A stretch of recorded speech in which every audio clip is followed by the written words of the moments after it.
Peace, Star Hearts. What's up? It's your boy E. Rudy, Any Star, host of the Knicks podcast.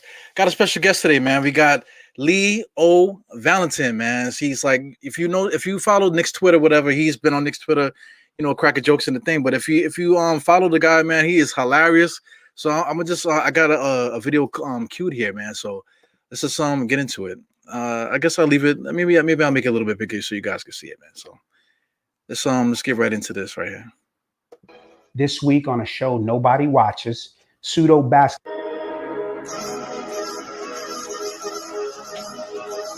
That's live TV, y'all.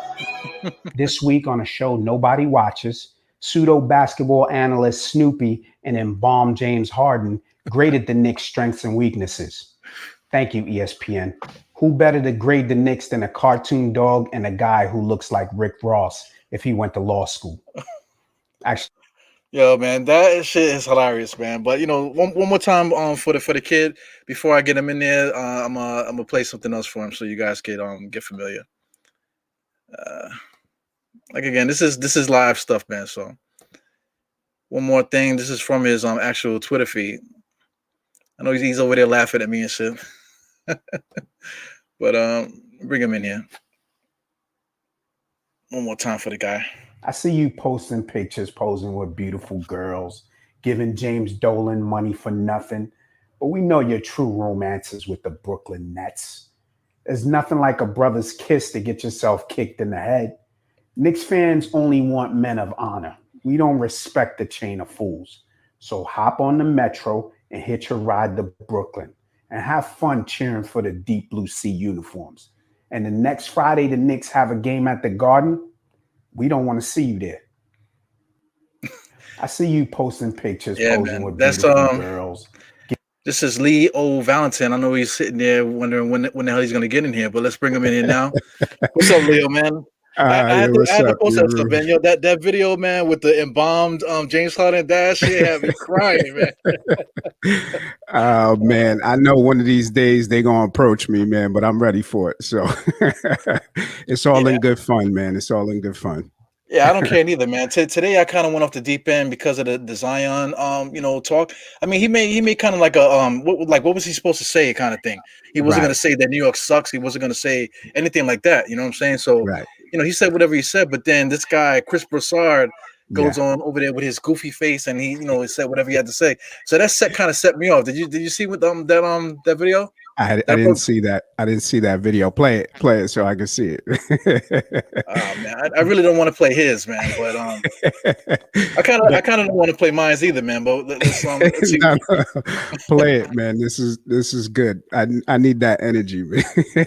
Because these guys, what they do, man, is everything small that happens, they take it and make it a bigger issue because they want to get Knicks fans riled up. And I think Knicks fans and Knicks Twitter more specifically has been great in defending the fans, being like, yo, we don't read into these things. Y'all make these things way bigger than they are. And then everybody looks at us like we're delusional. But really, we're just, we're smart fans. We know the game. We love our team. We love our players. And, they only do it to get eyes. You know what I'm saying? So we starting to call them out now. And I think that's good.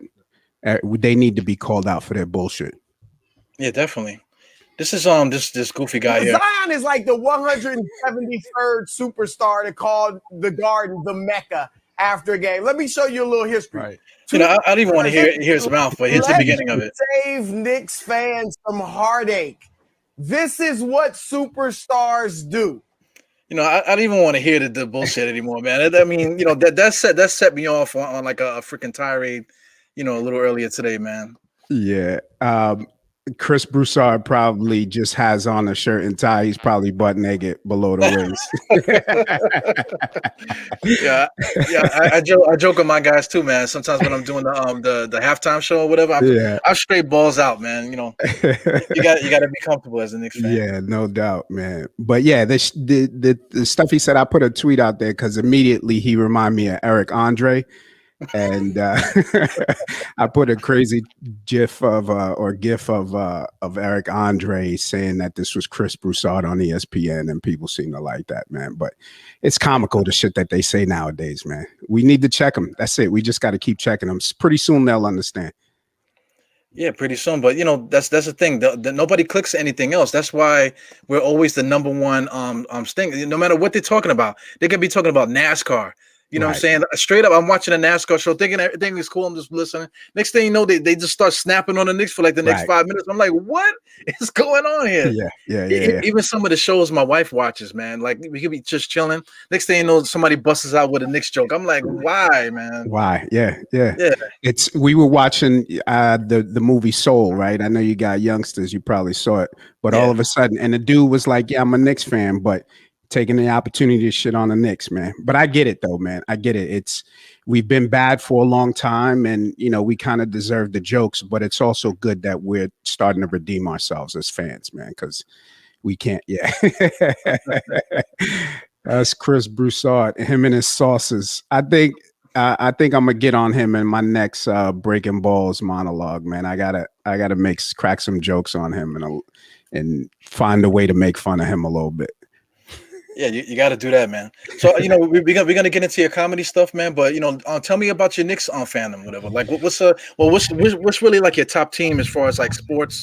You know, what's your favorite sport? The first video you showed with my Sam Darnold jersey, I got to throw that shit away now. But I think the Jets first, and then the Knicks, and then the Yankees. The Jets only because they play 16 games a year. And, you know, it's once a week, and that build up to every game is pretty incredible, man. And just the way the NFL does the off season and how they, you know, from the draft to the combine, and even though we didn't have it this year, but all of those things and the build up to the season, it just makes football so exciting. So I think it's Jets first and then Knicks. But, you know, I've been a Knicks fan and a Jets fan, Yankees fan really for 40 plus years now, man. So, you know, it's when you're from New York, that's what it is, man. You repping the Knicks all day. You know what I'm saying? So, yeah, my first memory of the Knicks is watching UPN and watching Rory Sparrow and Louis Orr and Mike Jaminski and those guys play. And then came Patrick Ewing, and it was exciting for a minute, but the story that I have about Patrick Ewing is that I went to a game my dad took me to a game against the Bulls. And after the game, I asked Ewing for an autograph and he told me no. So from that time, I was a little dude, man. So from that time, I was always like a Ewing hater. And then he missed a finger roll. And then I was like, yeah, I definitely don't like this dude. And then, you know, but I've learned to appreciate him and understand that he's a great, but he's definitely not on my top 5 Knicks list. Yeah, me too. I got a story with Ewing too, Ben, but I don't think I want to say that because he was a dick, man. Not for nothing. Yeah. You know, he didn't want to talk to the fans. He didn't want to talk to the media. He didn't want to talk to nobody, man. So yeah. You know, but now it's funny. Now he's doing all these interviews and stuff like that. He always said that he wouldn't do that. Right. So he softened with age, but yeah, he turned me down for a signature, man, and I kind of felt some kind of way up until about 6 months ago. Maybe I was holding on to that. Yeah, but the thing that you mentioned Rory Sparrow and stuff like that. You said those are memories. Those are not memories, man. That's like nightmares. No, you know what? But just being able to watch them just watching them all the time, and them being the hometown team was just good enough. There were no expectations, you know. So it was just like you watch the game, and win or lose, you're still a fan no matter what. And, you know, going to games was pretty cool back then. So, but thinking about it now, how could that team ever compete for anything with the names that were with the players that they had, you know? And I think the best player that they had at the time was Bernard King, who was only there for a short time. So yeah. So me and you got to be around the same age, man. So when I was a kid, my dad used to sneak in like they don't even have, I don't even think there's no access there anymore. But we used to sneak in some back way, and he would drag me through the thing, say what up, I remember it. He used to say what up to guys. Guys, you just give him the head nod and shit, and we'll go sit right at courtside and watch the guys shoot around and stuff. Yeah, we did that a few times, man. So I never, that's the type of thing I don't forget. But that's not gonna happen no more, man. When was the last time you went to a Knicks game? It's been a minute, man. It's I've been to more Villanova games at the Garden than Knicks games in recent memory, man. And even when they were, bad, the tickets were hard to get. But I worked with some guys who had tickets, and I was just like, I'd rather watch it on the game. I mean, on TV. You know what I'm saying? But I think it's a great experience to be there. But I would definitely go when they're in the playoffs, because that is something that, you can't, being at a regular season game is cool, but the playoffs is just another level of excitement, man. And I would love to see them, I would definitely go to one of those games. Yeah, definitely, man. Being in the playoffs is like you could feel the pressure in the room. When you said the top is going to pop off, like you feel pressure in there, man. So I can't remember what playoff game I went to, but I was in there for a playoff game. Somebody gave me free tickets or whatever. But what I was getting at was the security. Knicks security now, that they're a bunch of freaking dicks, man. Sometimes it's like, listen, I'm just trying to get to my seat, or like you're standing in front of me. Could you not stand in front of me? Or it's just crazy. Like you could be with your kid. Even worse too. Like say Westchester Knicks. I went to like 2 Westchester Knicks games, and like I almost had like a physical conversation with some of the guys in there, because it was me, my 2 little guys, my wife, and then it was like nobody else in there. You know what I'm saying? So they had 2 security guards right in front of us on the court, staring at us. So every time my little guy got up to pick up something, somebody would come over and say something to us, man. So it was kind of terrible, nutty, man. That's terrible. They're just trying to do their job, man. But sometimes you see a guy with his family, you got to give him a break, man. You can't be so, they got that badge on their chest, and all of a sudden they want to be super cop. You know what I'm saying? So what's your thoughts on Charles Oakley? Charles Oakley used to be one of my favorite players, but the shenanigans and all the stuff that he said about Dolan and stuff like that is I can't rock with him. It seems like he's just trying to it's almost like he's trying to get attention, and it's kind of weird for a 55-year-old man to be going through those lengths just to try to get attention. I mean, look, I always tell everybody, if you come into my house and you talking crazy about me, you gonna be carried out. You know what I'm saying? I'm not gonna let you talk crazy in my house. So you got to respect James Dolan. When now the fans is a different story, but this Charles Oakley is just taking it too far, man. And he's I think a lot of Knicks fans probably feel this way, that he's kind of talked himself out of the hearts and minds of Knicks fans everywhere, man. Yeah, he just made it kind of goofy, because like he's the heart and soul of that era. You know what I'm saying? Everyone talks about Oakley's the guy, this, that, and the other. His name should be in the rafters. We say that amongst each other. But this little time period, though, even though maybe Dolan might be wrong in some aspects, but the way that Oakley's carrying himself, he's not carrying himself like the tough guy that we remember. He's right. He's kind of like, it's being a chatty patty. To put it nice, because I was gonna say the B word, you know what I'm saying? Yeah. No doubt. Yeah, he's known to slap cats, man. So I got to be careful what I say. You know what, too, though, man? Like I kind of got on him in one of those videos. I was talking about him going on Dancing with the Stars and looking like a broken disco ball with that jacket that he was wearing. You know what I'm saying? So, but he deserved it, man. And I guess the car wash money done dried up, so he gotta try to get attention somehow from Knicks fandom, man. But shout out to Charles Oakley. He was great as a Knicks player, man. But his antics now he's finished now, man. Yeah, it's a little bit too much. So explain the Jets thing. Why Jets and not the Giants? So my dad is a Giants fan, but he's really a New York fan. He likes all the teams and stuff like that. So I kind of grew up like that. But as a kid, the Jets always came on the 1:00 game. So I would always watch them first and then, maybe hang out for the 4 o'clock game. But my attention span was done with football for the day once the Jets finished playing. So that's the real reason, just because they came on first. But I always root for the Giants. And, unless they're playing the Jets, but I always root for most New York teams. But yeah, it was the Jets just because of that. And the colors, as a kid, you're kind of drawn to the colors and stuff like that. So that was really it. Yeah, my son is the same way. His the first letter of his name is J.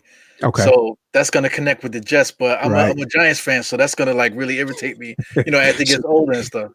You got to support him, man. Support him in his decisions, because it's the cool thing. The younger generation, the older generation are Giants fans, but these new kids, marketing and stuff like that. And again, it's just something fresh and something different. The Giants are more conservative and, the one of the history rich teams in the league, you know what I'm saying? And the Jets are just like the young upstarts. And even though they're an old franchise, but yeah, that's kind of what it is. But yeah, shout out to your son, man. I love it. Yeah, I really don't know what to do with that, man. I kind of want to beat him now just when I'm thinking about it. He deserves it. You might have to take some video games away or something until he put him on punishment or something till he becomes a Giants fan, man. Yeah, man. But hopefully the Giants will win something, man, and they have won recently, so it might be he might all of a sudden just switch to the Giants, Well, we'll see, man. I got to get him to stop peeing in the bed first. Like one thing at a time with these kids, man.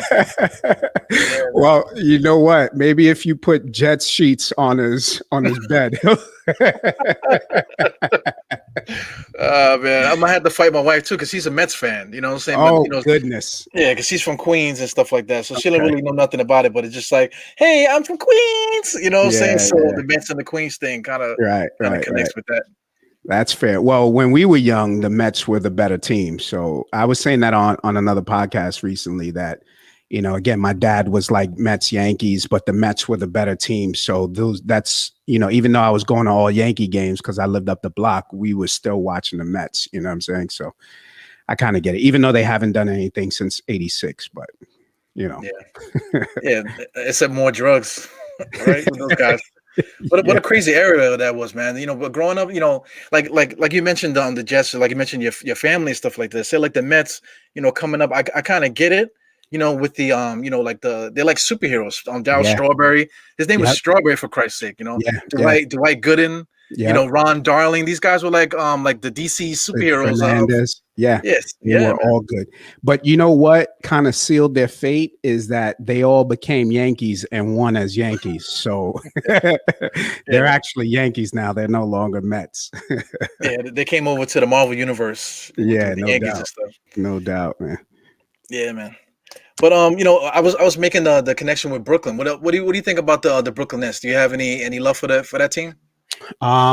No, I don't watch them now. I haven't really. I only watched the games that they played against the Knicks, and more power to them, man. They have those players that they have are top-notch players, but I'm such a Knicks fan, man, that it doesn't even bother me what any other team does. Because you look at Golden State, they had a super team. You had Miami with their super team. So, that stuff doesn't really bother me. I just want the Knicks to be good. That's all I can ask for is for them to be competitive and good. And I'm not really worried about any other team. And I know the Knicks have played them tough, even though they didn't have all three stars playing at once. But just watching the Knicks get into them and be competitive and be on the, on the rise is really, really good to see, man. I love that. So no disrespect to the Nets, but we're not checking for them. But I'll tell you this, my kids grew up in Jersey, so they're Nets fans, right? So I would take them to Nets games and stuff like that during the Jason Kidd, Kenyon Martin era. And, Kenyon is one of my favorite players, non-Knicks at the time. And then he became a Knick and, once a Knick, always a Knick. But Yeah, so I used to watch those guys and they were fun to watch. But now, once they moved to Brooklyn, and I was like, yeah, I'm not really paying attention to them. Yeah, to me, it's the shenanigans because, like, you talked about offline. You're from the Bronx, right? Yeah, yeah. Yeah. What part of the Bronx? Oh man, I lived all over Throgs Neck, Parkside Projects, Bathgate, Tremont, all over the Bronx, man. Concourse, Mount Eden. I was all over. Last place I lived was Riverdale. So yeah, I'm all over the Bronx, man. Yeah, so I asked you that because I'm from Brooklyn, man. So the first thing you say is you say the neighborhood. Well, I'm from Brooklyn, and then next thing is East New York. You know what I'm saying? That was Right, crazy. right, So now that's all a bunch of different levels to that too, man. So yeah, that's what New York City is about: Bronx, Brooklyn, Queens, all right, that stuff, right, man. There's different parts of Queens too. South right, Side right. Queens, you got the freaking the North Side, Shadyville type of area. Then you got like Forest Hills. There's a whole bunch of stuff going on with New York Hollis, yeah, City. yeah, yeah, Yeah, yeah. but the point I'm trying to make is that like Brooklyn came over here thinking they could just say, "Hey, we're here now. We're gonna take over New York City, man. Right. If you don't get your ass up out of here with that nonsense, man." They have no idea what New York City is Yeah. about. Yeah, exactly. I was over there the other day and I took a picture of the arena. I was on Flatbush and I was driving by, took a picture of the arena, and I wanted to troll Nets fans and just, put a vomiting emoji and just a picture of the Barclays, man. But, they haven't won anything yet, right? So there's no reason for us to really hate them because, they haven't done anything yet. So I'm not really checking for them, man. And I think it's probably good for them to be competitive and to try to win the city over, but we're not giving it up that easily, man. We're not relinquishing the title of being New York's team. Y'all Yeah, can have your little section of Brooklyn over there, that the gentrified Brooklyn. Y'all can have that a little bit, but we still the kings of New York, man. yeah, no doubt about that. Nobody's clicking those articles either, man. That's why they don't talk about them. Yeah, This guy Kyrie saging the court and stuff like. You know what I'm saying? Like he's like his cousin got a barbecue, says, "Yo, I'm calling out sick and shit." Like, yeah. like he got a regular 9 to 5 job and shit. It don't make no sense. Motherfucker taking mad PTO days. Forget what's it called? FMLA and shit. Yeah, Like, yeah, yeah. Family leave act ass dude. yeah, yeah. Man, I wish I could do that on my job, man. Just fucking score 30 points and be like, you know what? I'm not coming in tomorrow. Yeah. Like fuck you guys, man. I'll be back when I feel like I see you. See when I see you type of thing, Yeah, I don't think they've played. I haven't heard of them. I asked somebody the other day if they've played more than 3 games together, and I don't think they have. And now I think KD might be hurt too. So, it'll be interesting to see. We're in 6th place now. Hopefully we end up 4th or 5th. And if we face if the Knicks face maybe not the Bucks, but Atlanta, and we can get past Atlanta, that would be, something. And then maybe, who knows, we may see them in the second round or something like that. And facing them would be pretty interesting. I think that's when the rivalry would start. Yeah, I agree with that. Yeah, definitely. I definitely would like to see them in the playoffs, But I just think it's so convenient that like the playoffs is coming maybe like 2 weeks or so, a month, maybe like 2-3 weeks from now, and KD is hurt now. You know what I'm saying? It's just so convenient for those guys to do that. And you know what, too? I can't imagine the type of hate that the Knicks would be getting and the type of ridicule that the Knicks fans would be getting if we signed KD to a max contract and he couldn't play. He only played 23, 24 games throughout the season, throughout 2 years. You know what I'm saying? It's interesting that you don't hear, and maybe it's just because, everybody knew this, but it would be really different if he was on the Knicks or if Kyrie was doing those things with the Knicks.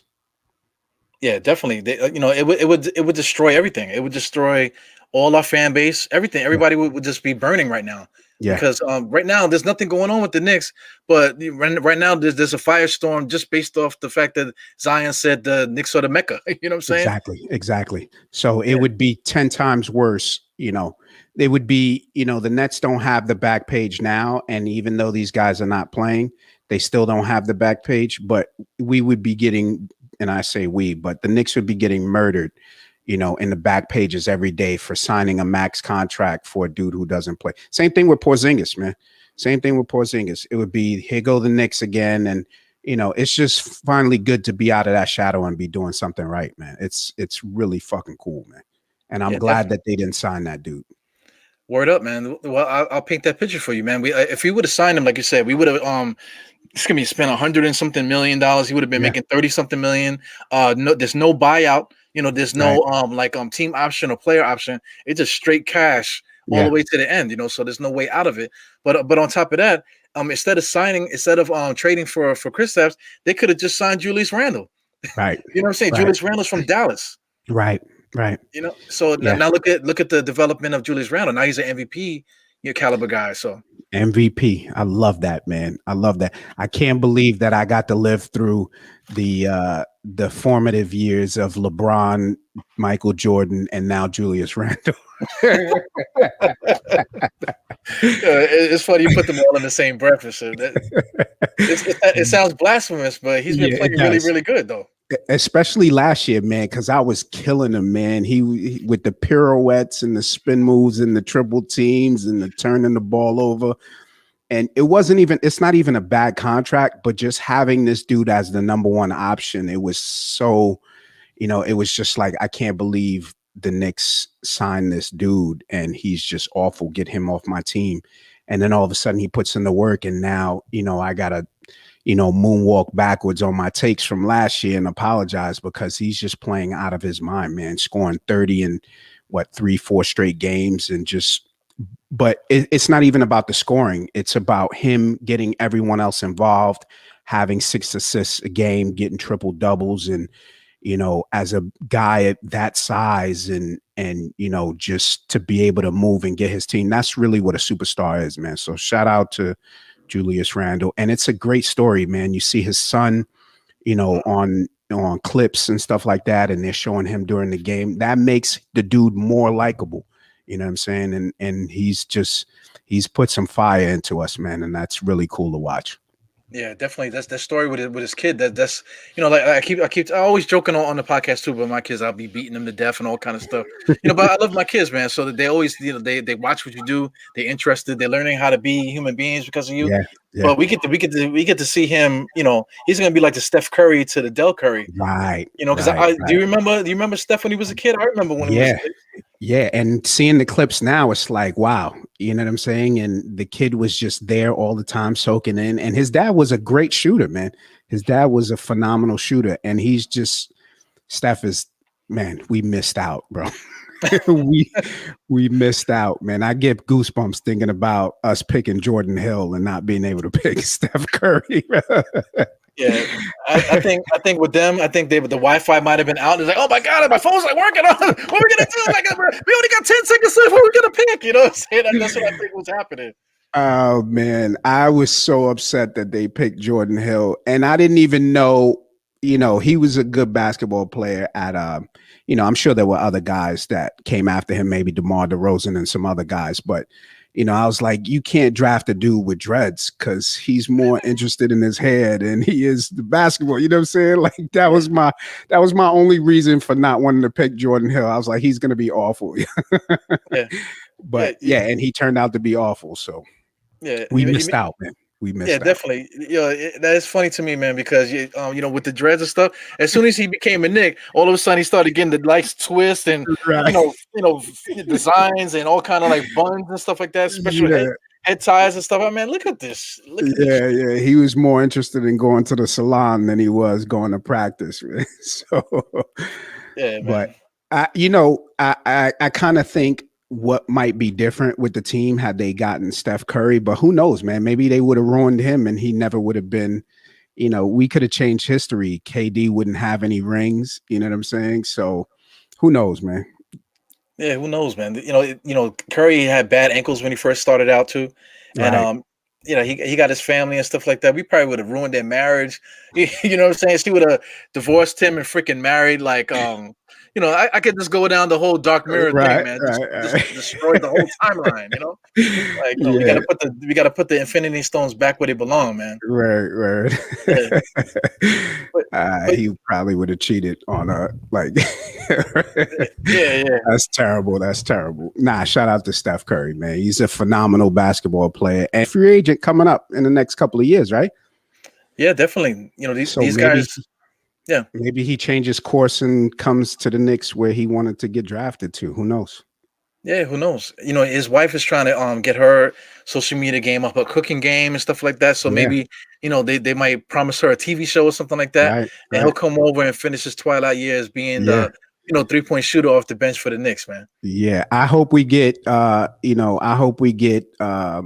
pre Steph, right? Not like Penny Hardaway Steph or Steve Francis Steph. You know what I'm saying? Because we sign these guys when they're like at the end of their career, Tracy McGrady and all that stuff, man, and Antonio McDyess, and we get those guys when they're no longer good. So hopefully we'll get a good Steph. Yeah, pre-Steph, man. That sounds crazy. So I need to put some hand sanitizer off that one, man. Pre-Steph, that sounds crazy to me, man. So I don't know if that deserves a pause or what, man. But that kind of creeped me out a little bit.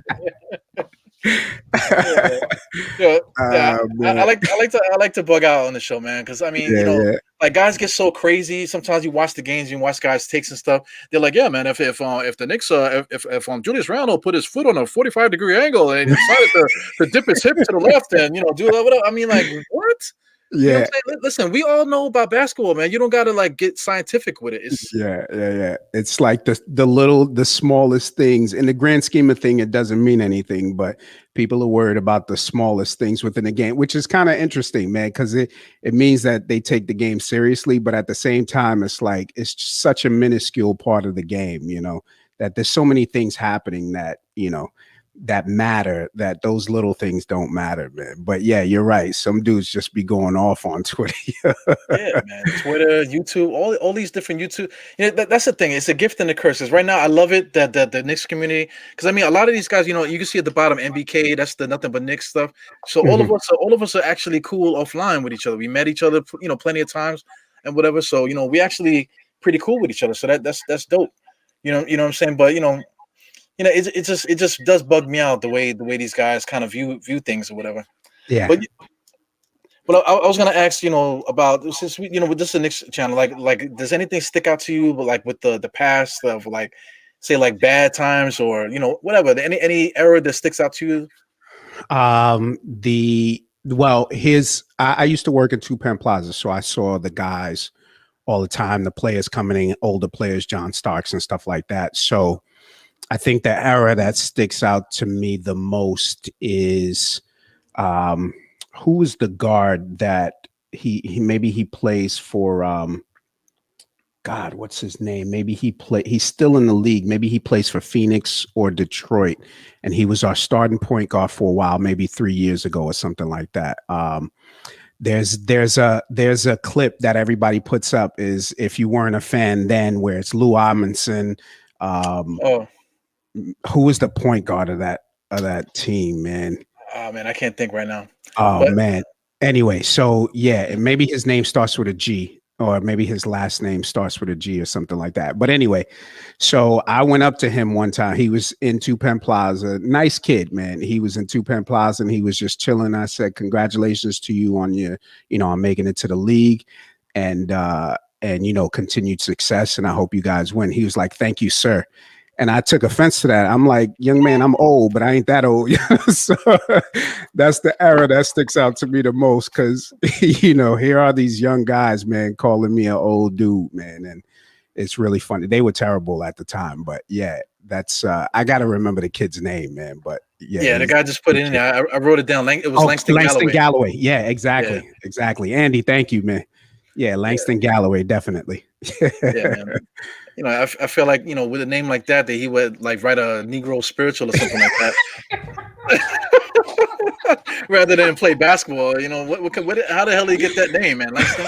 But I mean, I think I think he got named after Langston Hughes, though. So that's Yeah, that's yeah, kind of yeah, dope. yeah. He's doing at the halftime at his halftime speech. He's doing Negro spirituals.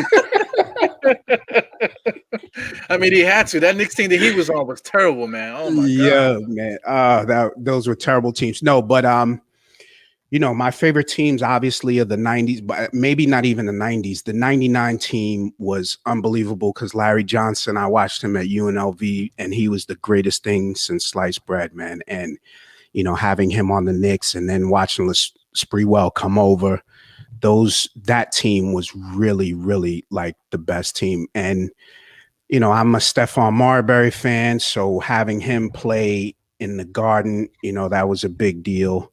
And then Melo coming back was, or coming to the city was phenomenal, man, for New York at the time. Too bad he didn't win, but him doing it at Syracuse, being from Brooklyn and then playing for his hometown team, that was really cool. But yeah, the 99 team is probably my favorite team. Yeah, definitely, man. Because definitely Sprewell. When he came over, I was like, Sprewell. We traded Oakley for Camby and those guys, and then we traded Starks for Sprewell. That was an interesting era. Yeah, But and just like Starks was a fan favorite too, man. And shout out to John Starks because I would see him in the elevator. One of the nicest dudes you'll ever want to meet, man. Very humble, very cool. Always said hello. Always was open to conversations on the elevator and stuff like that. So yeah, it was really cool to see him, man. Yeah, that was a dope era. Well, I told the story before too, but I met Charles Smith in the same kind of way. I was, yeah. Charles, I'll tell you a story. I said it once before, but what happened was I was on 8th Avenue and 33rd Street, but I was walking towards like the West Side. Right. So I'm just feeling like I'm a book bag on, just walking, whatever. So I'm walking on whatever. So I look, I said, damn, that guy's tall, man. So I'm waiting. Then I look again. I'm like, that's fucking Charles Smith. So I'm like looking at him like this, like. So I guess he felt the energy because I was just going down on him, and he looked at me and he was just like, "Hey, man, I'm sorry, man. I'm sorry, man." So when he said that, it kind of snapped me out of it. And then he was mad cool, man. Yeah, that's great, man. The light changed a couple times, and he was just chopping it up with me, cracking jokes and stuff. Yeah, he said that he gets it and he feels it all the time. Right. He said, but it's hard for him to get through it. He said, but he just gotta keep it moving, man. Of course, man. Yeah, so I'm like, what are you doing? You going to work or something? He said, well, yeah, I'm doing stuff for the Knicks, whatever. So it was like, it seemed like it was a long conversation, but it was maybe like one or two lights or whatever. And then I was like, all right, peace, man. He's like, all right, that's great, man. That's great that he's aware and he understands, man, because some dudes are so unaware, but it's good, man. And it's sad that it had to be him, man, because he was such a good player even before he came to the Knicks. And then for him to be like to have that on his legacy as his legacy is kind of sad, man. But you can tell what kind of mental makeup that dude has because he just stuck it out and he's not going crazy and stuff like that. A lot of people probably would have lost it, and who knows what could have happened. But yeah, he stayed around, man. So shout out to Charles Smith. That was such a terrible era, though. Jesus. Yeah, man. I feel bad for him too because he was like 6'10". He was brought in here to actually take over for Charles Oakley. Right. But in the way that things worked out, he ended up being a small forward for us. Yeah. So he was playing out of position and stuff like that, man. So I do feel sorry for him, man. Yeah, a little bit. And he's such a nice guy too, man. You kind of feel bad for them, but at the time you like, get this motherfucker off my team because I can't stand this dude losing us games like that, man. But good times being a Knicks fan back then, man. Really good time, and we're getting back to that. So yeah, I'm fucking so happy to be. I saw State was saying the same thing. He was like, "Yo, it feels so good to be a Knicks fan," but it really does. It really does, man. That shit is great. Yeah, that's the thing. We get good. Good content creators like yourself, and the whole Knicks community is now, everybody, argues every now and again, but we have one common goal. We just want to win and watch the team do well, man. And that's it. That's it. Definitely. Yeah, definitely. Because we came a long way, man. So, I mean, doing that for like 20 years, all that nonsense for things to be, on the upward swing that it is now is sweet. Yeah. Yeah. I mean, I was saying this yesterday, but we had Donnie Walsh come in and clear the books in 2010. And I really thought, I was like, Donnie Walsh, he had these guys in Indiana. He drafted well. He made good trades. They always had good teams. And then he comes over to the Knicks and he starts making changes. And we're like, okay, we see where this is going. And then all of a sudden, it's just like after 2010, we get nobody. I mean, we get Amari, but, it's just like, wow, all that for that letdown. You know what I'm saying? But I still thought that he did okay. It was just the way he left. Was just, or the way he came in, his entrance, grand opening, grand closing. He was on his last legs, but there was some promise back then. Yeah, but like you said, man, to go from that to where we are now, it's like, wow, it's finally happening. Yeah. Yo, shout out to Donnie Walsh. I mentioned that, when I was talking to State, that he came in walking and he left in a wheelchair. You know what I'm saying? So that's the stress that he was under from behind the scenes and just having to deal with us as a fan base, man. So the water's hot here in New York City, man. You can't really. You got to come here and produce, or else we don't care if you won 11 championships. You ain't proof shit to us here. So yeah, you gotta produce or you're out, man. You're out. We'll be on their ass, man. And the same thing, if Tibbs wasn't doing his thing, I'm sure there's people who didn't want him to begin with. But if he didn't have this team where they're at now, people would probably be on his ass too. Yeah, definitely. I was one of those jackasses that didn't want Tom Thibodeau because I didn't think that we were ready for him. I didn't think that we were going to set it up. But before we signed him, remember, it was like a long few month period that we thought we signed them, but then like 2-3 months passed, and then we made a couple other signings, and then he signed on. So now you see the thought process now. It's not just we just hiring this guy, leaving it up to him. It's a organization thing. Right. Collective effort from the front office to the coaching. Even, here's how smart Knicks fans are. We know, the down to the strength and conditioning coach. You know what I'm saying? We're like, oh, this is a good hire. Brock Aller, good hire. All these guys getting hired. And by the way, Knicks fans need to give Scott Perry more love, because we treat Leon Rose like he's gold and he's doing everything. But Scott Perry drafted Mitch. He actually signed Julius Randle. So we got to show him more love as a fan base. But I'm going to get killed for that. But yeah, so it's again, how great Knicks fans are. We're like, yo, we know everything about the team and all the good moves, and we praise the good moves when they make them, and we shit on them when they make terrible moves. But everything this year has been right, so it feels good, man. All right, man. Yeah, I totally agree with everything you're saying there, man. But I wanted to mention Knox because you said you would disagree with me on your Knox on my Knox takes. Yeah, I know you and I think Andy said this too. He was like, it's frustrating. It definitely is frustrating, and I think it's more frustrating not because of where he was picked, right? Because we've seen, Jordan Hill, we've seen Ntilikina, who I've grown to appreciate. You know what I'm saying? But something about us in picking eighth or ninth hasn't gone well. But, I like him. He's athletic. He can shoot the ball. Dude just started playing ball 6 years ago. You know what I'm saying? So for him to just start playing 6 years ago and to be already in the league says something about his athleticism and his talent, right? And as a young guy, it's very difficult. And we've seen it before with players in New York, right? They come in, and they may have a down period, and people are down on them, and then they're out of the league just like that. But I think this kid has the talent, and he's just afraid sometimes to make mistakes because Tibbs has him on a short leash. But I think if we give him some time, we just be patient. He's at the end of the bench. There's no reason for us to rush his development. He's still 21. You know what I'm saying? And you have anomalies like RJ Barrett, who immediately, as a top 3 pick, or maybe some people didn't know, but he's a top 3 pick and he's 19 years old and he's coming to the league guns blazing. Doesn't happen very often, right? There's more guys like DeMar DeRozan, Kyle Lowry, guys who take time, who become all-star level players, but in their first 2-3 years, they're not. Jimmy Butler comes to mind. You know what I'm saying? So I think we need to give him a break. But he's not losing us games. And there are plays where he has lapses, but he's not costing us games. And we got to understand that he's improved a little bit, right? We wanted him to at least shoot 40% from three, which he's done. So all the little improvement helps, and we know that the kid has the potential to be good. Yeah, definitely, man. Well, the potential thing, Obi is in the same boat. Obi's a little older, but same thing. He hasn't really been playing that long, and he's a late bloomer. Right. He was a red shirt. We talked about it in the last show. The same type of thing. Yeah, that's one thing in the argument, because I'm too busy trying to argue other points but I forget the simple fact that Knox only been playing ball for 6 freaking years. Yeah. I forget about that. Yeah.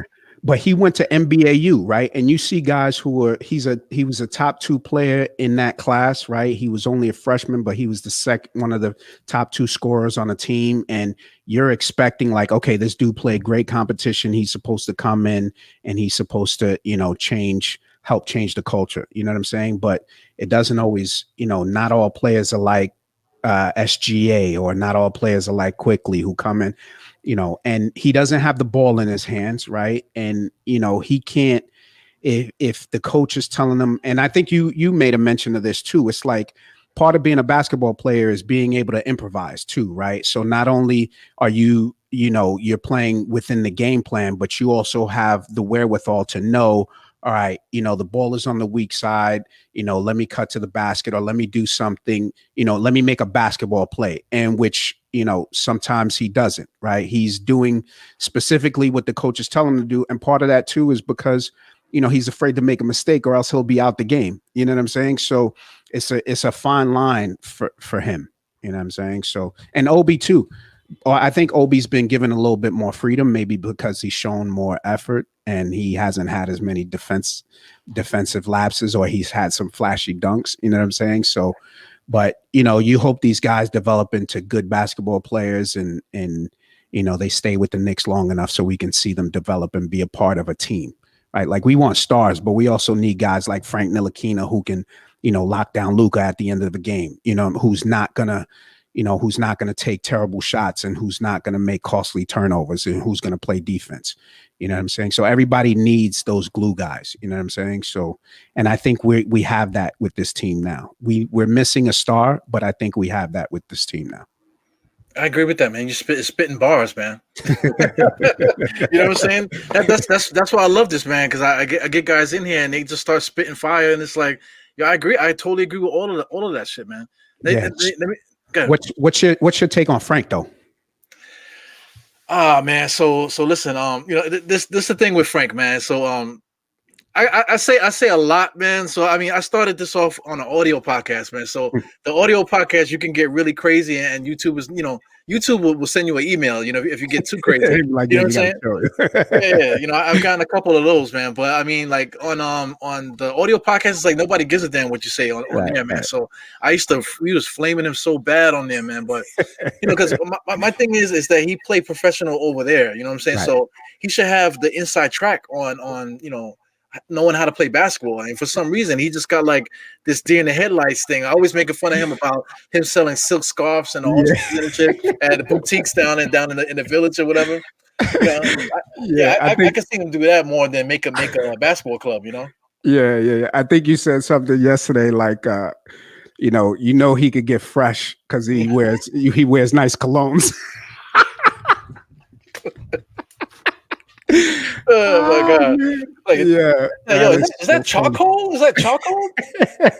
That smells good, man. What the hell? Oh man, yeah, that's so funny, man. But yeah, so Frank, like, it's you get a guy, and I didn't understand the pick because I'm like, this dude averaged 5 points in France.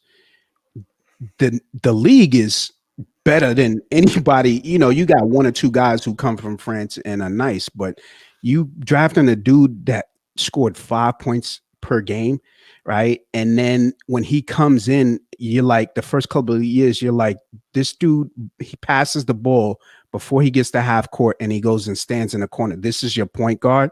And it was so deflating when every time but I think more than anything, it's not the player, right? Because you got to give them time to develop, and it's a new league and, a new country, whatever the case may be. But the fans who love this dude, is what makes fans like us go against him, because it's like, what are you seeing? You know, when I can see with my eyes that this dude is not it. Like, what is it that you're seeing that makes you love this dude so much and defend him with all your honor? You know what I'm saying? Like, what is it that you see? So it's the fans that make us go hard on him. And, you know, but the kid has some good qualities. I'll leave it there. Yeah. Yeah, you said the fans go hard on him, you know. Pause, you know. I'm down. I'm totally down with the pause life, man. I'm saying, bro, Yeah. get some more hand sanitizer. I'm saying mad questionable shit. I got it, man. I got you. But we make fun of them. We call them the Frank Hive. You know, making fun of Beyonce. They got the Beehive over there and stuff. Yeah. But you know, it's like you can have a basketball conversation, and then as soon as somebody says something a little bit bad about Frank, they start going crazy. And then I can't really say it. I'm gonna say it on my show. It's like they invite you to the Frank stand. You know what I'm saying? Right. So I don't want to be invited to anybody's Frank stand. You know what I'm saying? So that's what it feels like. It's like, yo, we're here talking about about this craziness, and it's like, yo, man, what is wrong with you, man? You know what I'm saying? Yeah. Oh, man. Yeah. But, you know, hopefully again, he's an important guy to have on a team because he plays defense. But actually, it's getting kind of hard to say that, because Bullock plays defense aggressively. Peyton plays aggressive defense. So we're really running out of room for no, thanks. I'm good. My son coming in, interrupting me with chocolate chip cookies that he made. So Frank, he has a role on this team, let's say, and he's inconsistent, but there was a stretch of games where he hit a couple of threes. He was making nice moves to the rack and stuff like that. So, you could see there is something there, but he's not consistent enough, Yeah, that's definitely the main thing with Frank. Is he's just not consistent enough. Yeah. Then too, we're already like the best defensive team in the NBA. So it's not really hurting us that we're not giving them minutes and stuff like that. So same thing. Those three guys, you got Knox, Obi, and Frank. Trading them doesn't really do nothing for us, whatever. So keeping them in the fold kind of does. As long as they don't, Frank doesn't ask for too much money this offseason, we can hang out with him for a little while and just see what happens. Is he a restricted free agent or unrestricted free agent, or I don't even know what his situation is after the season? Well, I think he's unrestricted, if I'm not mistaken. I think the Knicks didn't extend the qualifying offer. I'm not really sure. Yeah. I'm not exactly sure. I'm quite sure somebody in the chat will probably say something. Yeah, but so if it would be nice to be able to get something for him, right? If somebody sees and we're expecting somebody like the Spurs to, or Popovich, or maybe Dallas to see something in him and maybe offer us something, for his services, because he can be a good piece to one of those teams, right? But it'll be nice to be able to get some. If I'm a Knox fan, right, but I'm team first. So if you can get something for these guys that's going to help the team win, I'm all for that. You know what I'm saying? Maybe a couple of second rounders or whatever. I don't know how salaries match up and their free agency status and all that, but if you can flip these guys into something good, yeah, of course I'm all for it, even though I like some of these guys. Yeah, definitely. Say like Knox, he could be like a 3-point specialist for teams that already know how to play. Same thing with Frank. Frank could be a defensive specialist for guys that already got their star players in place. Right.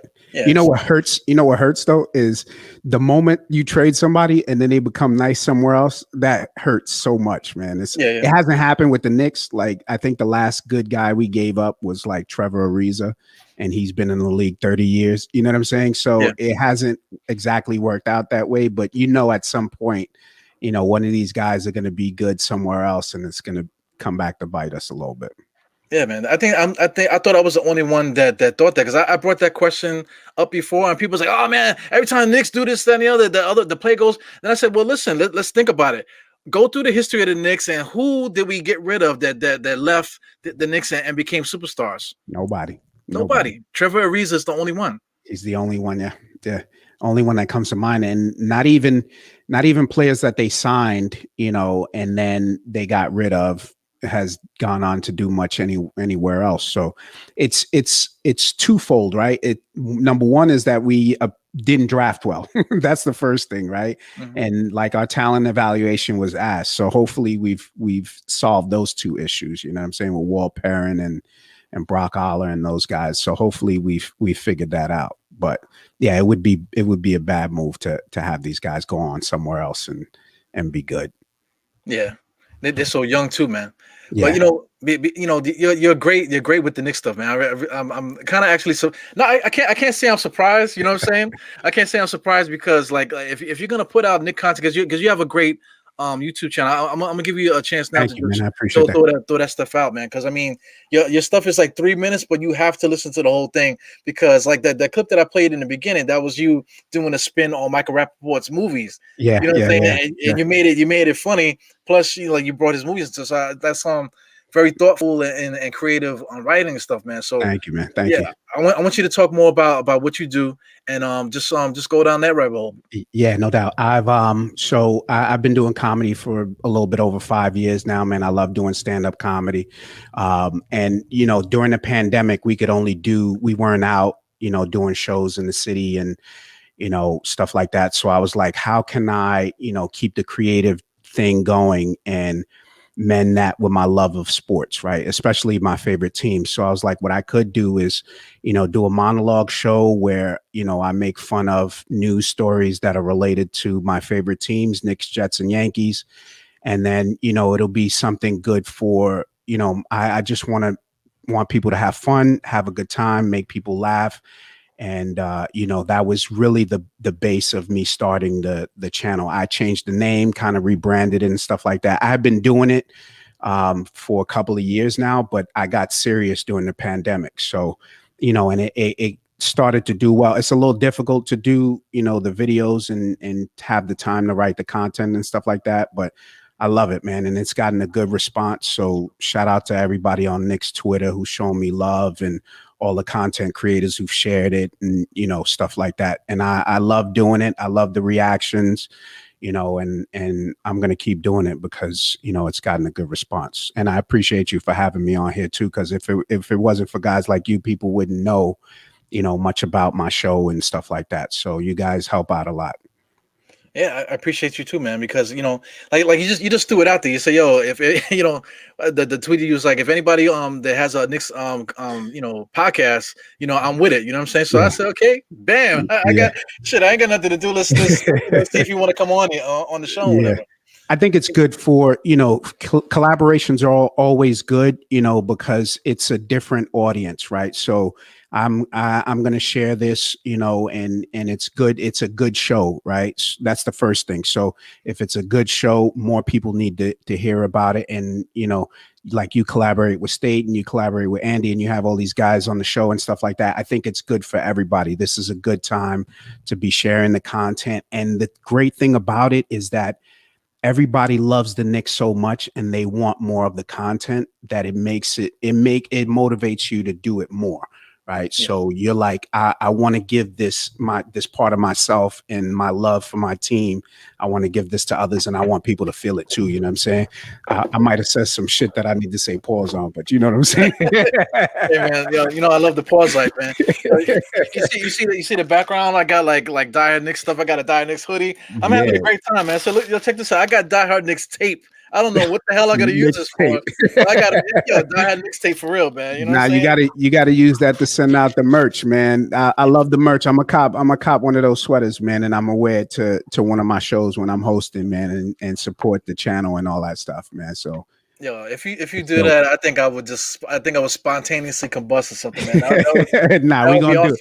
We definitely gonna do it. I'll be at the my home club right now is I got two. So Stand Up New York is my home club where I do a lot of shows, and then the Comedy Shop in the Village is where I perform most these days, and I got a few shows coming up, man. So hopefully we'll get that on deck. We'll wear some merch and support the team, but support the content creators who make good content for the team, man. Yeah, I definitely appreciate that. I mean, my dad bought some stuff, man. He goes crazy. He'll just like swipe whatever, but I can't get my mom to buy nothing. I can't get my sisters to buy nothing. I was like, what's the matter with y'all, man? You still doing that podcast? They're like, yeah, man, I've been doing it for like the longest time or whatever, man. You know, have them buy it for the kids though, man. Have them buy it for the kids. You know, if they don't wear it, at least they'll give it as a gift to somebody, man. Oh, for their kids?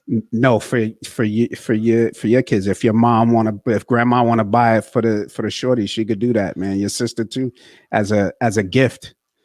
Okay, I'm taking notes, man. I'm writing all a bunch of stuff down on the side here. That's a good idea. You got to guilt moms into buying something for her grandkids, man. Yo, not even my wife, man. I can't even get my wife to hit the thumbs up or anything, man. It's just fucked out. Bro, don't even worry about it. My wife knows nothing of what I do. She thinks I'm down in the basement watching YouTube. She's like, what are you? she sees the green screens and she doesn't even care, man. So I get it. Yeah, I just got to come upstairs when it's time to throw out the garbage. Yo, after I finish my stuff, I got my little workstation. So if she comes near here, I always hit her with the oh shit, because I'm here dropping bombs in here, man. You know what I'm saying? Like, you don't want to support me, man. You come in this room, you're gonna smell everything that I'm doing in here, man. You know what I'm saying? Hold up, man. You know what I'm saying? Yeah, no doubt, man. No doubt. All right, man. So the guys, everybody they could find you on at Lee O Valentin, basically everywhere, right? Yeah. So Leo Valentin on Twitter. It's Lee Valentin everywhere else. But I love Twitter, man. It's the best place to talk shit and find people who are like minded, who are like you. So Leo Valentin is the Twitter, man. And if you go to the YouTube, you can search Breaking Balls or Lee Valentin, and I'm there. The site is leevalentin.com. I post all my stuff on there as well, man. So yeah, I'm trying to I had it queued up, but I X'd it out. But I'm trying to just put it up just so people could see. Because people's like, oh, could you send me the link to your thing? So listen, man, could you just Google it like I asked you to, man? Like, what the hell is the problem, man? Yeah, exactly. Yeah, I gotta get a sweatshirt, man. I just told you, dianex.com. Just go to the freaking website. What's so hard about that, man? Yeah. So yo, man, don't be surprised if you see me in there at Stand Up New York. You said and the comedy shop down New York comedy shop in the Village, man. Yeah. All right, man. That would be dope, man. You got free tickets, man. Anybody who's listening to this, if you want to come to any of the shows, man, I got free tickets for you. You bring your lady out for a good night, man. We'll have some fun. But listen, do your research though, because this guy, he likes to get some crowd action. Yeah, you know what I'm saying. So don't come in there looking goofy. You know what I'm saying? Like me, I know you're gonna get me, man, because look at my hat. I'm on like the second knots and shit like that. So I know I got a big head or whatever, man. So I gotta be clear. Yeah, I take the hat off, man, because it looks like you're still trying to hold on to that hairline, brother. You gotta let that go. I don't even know where it is, man. See, look, I got the Manscaped stuff, man. So I be using the freaking Manscaped. Oh yeah. Clippers on it, not the same ones I use on my nuts. I got a separate one, man. So everyone just gotta believe me when I say that. I got two different ones. Okay. Yeah. That's what's up, man. I'm trying to take it back to '96 with my shit. I'm still holding on to my shit too, man. Yeah, man. Would you believe it? Would you believe it? I had dreads at one point. Word. No shit, man. I had dreads for like 11, almost 12 years, man. They were going down my back looking like freaking Ziggy Marley and shit. Wow. Just you and Jordan Hill. That's it. Just we was holding hands in the freaking salon and shit while we were getting our hair dried or whatever, man. Oh my God. Oh man. Yeah, that's too funny, man. Yeah, I appreciate you, man. Thank you for hanging out with me, man. It's been a good talk, man. Good hangout. Good convo, man. Thank you very much for having me. Continued success, man. And I'm a fan of the show. I'll keep watching. I'll keep supporting, man. So keep doing your thing, brother. All right, no doubt. If you want to get on, like I do the halftime show every day, every game or whatever. So I come on the half and I finish at the end of the game. So if you just want to pop in, just to hang out, if you're not doing nothing, man, just hit me up. I'll send you the link. That's what's up. That's what's up, brother. I appreciate that, man. Everybody who's watching, make sure you keep supporting the show, man. Make sure you get that merch for my man Eru, and just keep supporting the show, man, because it's Knicks family, and we doing good things, and we're a part of the community too, man. So that's what's up, brother. Appreciate you, man. Yeah, no doubt, man. All right, so have a good night, brother. All right, brother. Peace. Yeah, man. Thanks, guys, for tuning in. That was great, man. Leo Valentin, he's funny on Twitter, and he's a cool guy, and not in person, man. But I mean, you know what it is, man. So shout out to everybody in the chat. I see everybody there. Sincere, the genius. Let me pull you guys up. Bren, the Zen is here. The genius, Frederick is here. My man. Your name is crazy. 25. But shout out to you. Thank you for coming through. Greenhouse is hanging out here, and also the homie Uncle Fulio, man. So we out of here. Dire Knicks. Why you killing me, man? Why you kill Floyd, man, with the senior's dress? Damn, son. I was never that bad, man. But now you're gonna make me you're gonna make me crawl up in the corner, man. Anyway, man. Anyway, guys, thanks for hanging out. 4 fingers to the forehead, tucking that thumb, salute. Because if you do it hard like me and you got the thumb out, you're gonna have some problems, man. So anyway, see you guys on the next one.